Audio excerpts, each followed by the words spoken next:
Your equipment is running too often, drawing more than expected, tripping breakers, or simply behaving in a way you want to understand. The question is, what is it actually doing over time? A clamp-on meter can give you a single reading at a single moment, but a logger gives you the story over hours or days.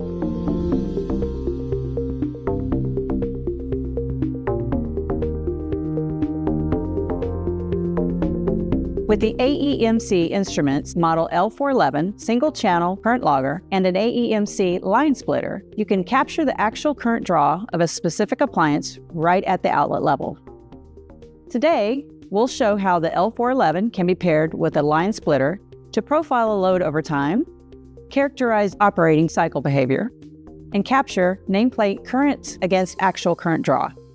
As one of the 3 installations that make up the L400 series, the L411 is a single-channel AC current logger with an attached MiniFlex flexible sensor. It's designed to record current over time, making it useful when you need quantitative current data from a specific load. The L411 includes 2 current ranges, 300 amps and 3000 amps, with resolution down to 10 milliamps on the low range. For outlet-level appliance measurements, the low range is typically the right one. For a broader look at the L400 series, check out our YouTube channel for our dedicated overview video, and don't forget to subscribe to stay up to date on product launches and tips like this one. To make an outlet-level measurement, the L411 is paired with an AEMC ALS1 line splitter between the wall outlet and the appliance. It has a NEMA plug on one side and a NEMA outlet on the other. Inside, it separates the hot, neutral, and ground conductors, which allows the MiniFlex sensor to wrap around just one conductor. That part matters. To measure current with a clamp-style or flexible sensor, you need to measure around a single conductor, not the entire cord. The L411 can also host a Wi-Fi web interface, accessible from a phone, tablet, or laptop on the same network. You can view live data and recordings without retrieving the instrument or plugging in by USB. To begin, plug the line splitter into the wall outlet, then plug the appliance into the line splitter. Next, wrap the L411's attached MiniFlex sensor around the splitter. At that point, the appliance can operate normally while the L411 records its current draw over time. Magnets built into the housing allow it to stick directly to a flat ferromagnetic surface, such as a panel face or equipment enclosure.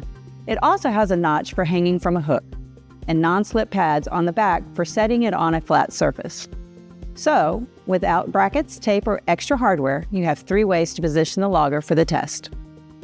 Just remember that the magnetic mount uses a strong magnetic field, so keep the instrument away from hard drives and medical devices. Once the sensor is in place, power on the L411 and configure the recording. For this test, select the appropriate current range, set the recording duration, and choose the aggregation period. A 15-minute aggregation period is often used in utility load studies because it aligns with demand billing and keeps the data compact. Once everything is configured, start the recording and confirm the logger is running. For many appliance-level tests, recording for at least 24 hours gives you a clear picture of the load's normal operating cycle. After the recording period, you can download the session into DataView or use the Wi-Fi web server. Full 1-second resolution data is accessible only after downloading the session into DataView. The most basic result is a load profile, current plotted against time. That shows when the appliance is drawing current, how much it draws, and how long each operating period lasts. You can see whether the load is cycling normally, running too often, running too long, or behaving in a way that points to efficiency loss or further troubleshooting. With the L411 and an AEMC line splitter, outlet-level current logging becomes a simple way to understand what a specific appliance is actually drawing over time. You can plug it in, wrap the MiniFlex around the conductor, configure the recording, walk away, and come back with quantitative data.